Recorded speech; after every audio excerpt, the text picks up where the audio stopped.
আসসালামু আলাইকুম। আজকে আমাদের বাড়ির পাশে একটি সরিষা ক্ষেত, সেখানে আপনাদেরকে নিয়ে আসছি। দেখেন কত সুন্দর সরিষা ক্ষেত। আজকে এই ক্ষেতটার চারদিক দিয়ে হাঁটবো। প্রায় 1 বিঘা লম্বা এই সরিষা ক্ষেতটা হবে।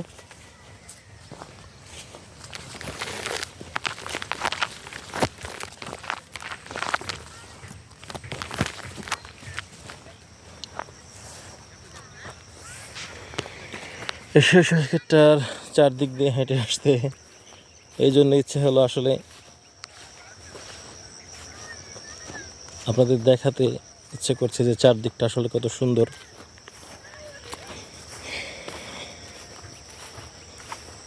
এই জাতটা খুব সম্ভবত আগে ফলন ফলে এরকম একটি জাত।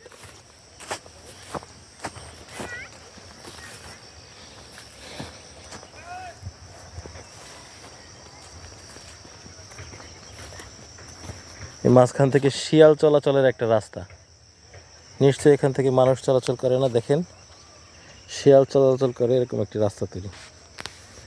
রাতের বেলা খুব শিয়ালের আনাগোনা নিশ্চয়ই এখান থেকে হয়।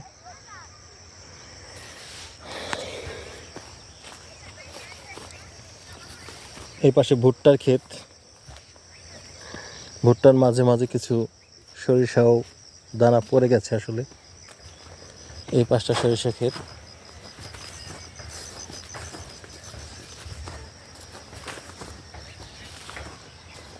অনেক রকম পাখির আনাগোনা উপরে আশেপাশে।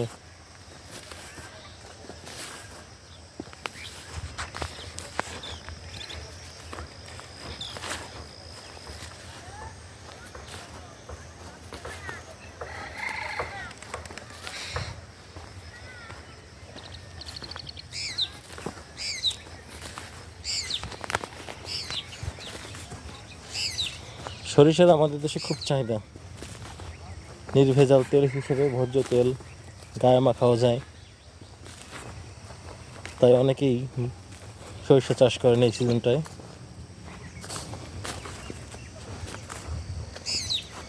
দেখেন আমরা ওই প্রান্ত থেকে এই প্রান্তে চলে আসছি, কত বড় একটা জায়গা জুড়ে।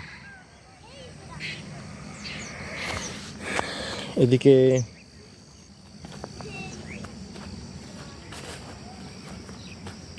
এদিকে হচ্ছে ভুট্টার ক্ষেত।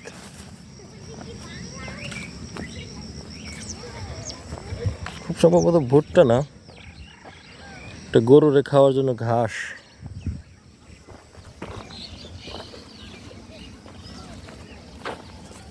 ও, আমি ভেবেছি এই দিক দিয়ে একটা রাস্তা পাবো, কিন্তু না, এদিকে আর একটা ক্ষেত হচ্ছে। এই পাশটার ফলন ফলে গেছে, এই পাশে আর একটা সরিষা ক্ষেত। এই কেবল গাছগুলি বড় হয়ে উঠেছে, অল্প অল্প ফুল কুড়িতে ফুটেছে। এই আর একটা ক্ষেত তৈরি হচ্ছে ওই পাশে, পেঁয়াজের ক্ষেত।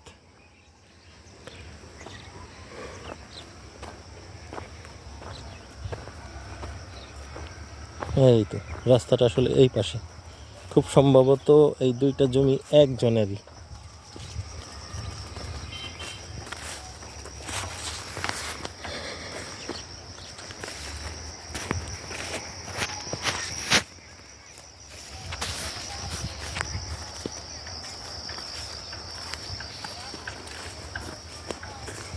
এগুলি অনেক বড় জাতের সরিষা। গাছগুলি খুব সম্ভবত আমাদের হাইটে চলে আসবে বড় হলে পরে।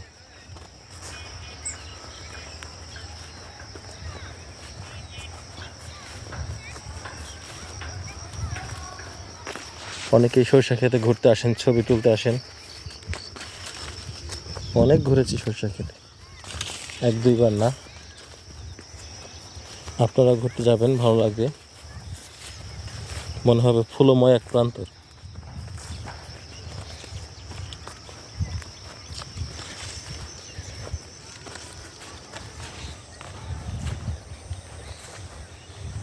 ভোরের বেলা যখন শিশির পড়ে সরিষা ফুলের উপরে, তখন আরেকটা অনাবিল সৌন্দর্যের তৈরি হয়।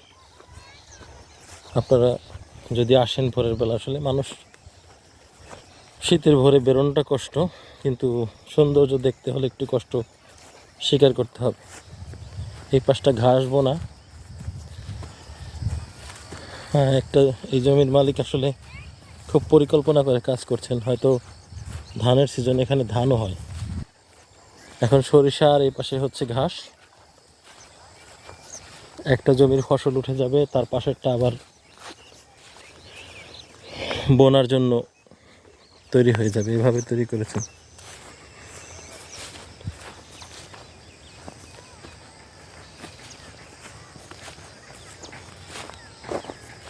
এই ঘাসগুলোর ভিতরে চড়ুই পাখিগুলি ঢুকে থাকে এবং একটা একটা করে পোকামাকড় এগুলি খায়। খুবই সুন্দর প্রাকৃতিক পরিবেশ। আপনাদের সবার এলাকায় আছে এরকম। আপনারা যাবেন, ঘুরবেন, নিজেদের জমি থাকলে এরকম চাষ করবেন, আমাদের দেশ স্বনির্ভর হবে।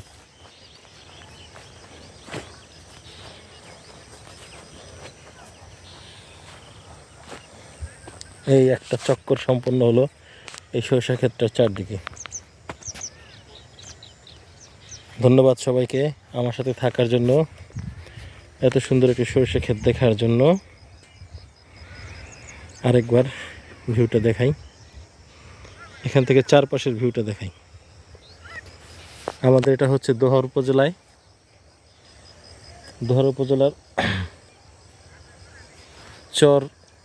উত্তর চর জয়পাড়া, দক্ষিণ চর জয়পাড়ার এদিকে। এখানে নতুন একটা ক্ষেত হবে, কিছু বনেছে কিনা বোঝা যাচ্ছে না, কেবল হাল চাষ দিয়ে রাখছে। আমাদের দেশে এখানে এই যে সামনে একটা বাগান দেখতে পাচ্ছেন, এটার ভিতরে পুরোটাই সেগুন গাছ লাগানো। আর তার সামনের এক সারি আছে ওই যে তাল গাছ। এই এক সারি তাল গাছ সামনে, সেই অনেক আগের, আমরা ছোট্টবেলায় এসে এখানে ঘুরতাম, দেখতাম তাল গাছগুলো, খুবই ভালো লাগতো। এখন গাছগুলো অনেক বড় হয়ে গেছে। কয়েকদিন আগে এখানে এসেছিলাম ওই ভোরের দিকে। ভোরে এসে শিশিরের ছবি তুলে নিয়ে গেছিলাম, আপনারা হয়তো দেখে থাকবেন। যদি এই চ্যানেলটি সাবস্ক্রাইব করেন আর পিছনের ভিডিওগুলিতে গিয়ে দেখে নিতে পারেন।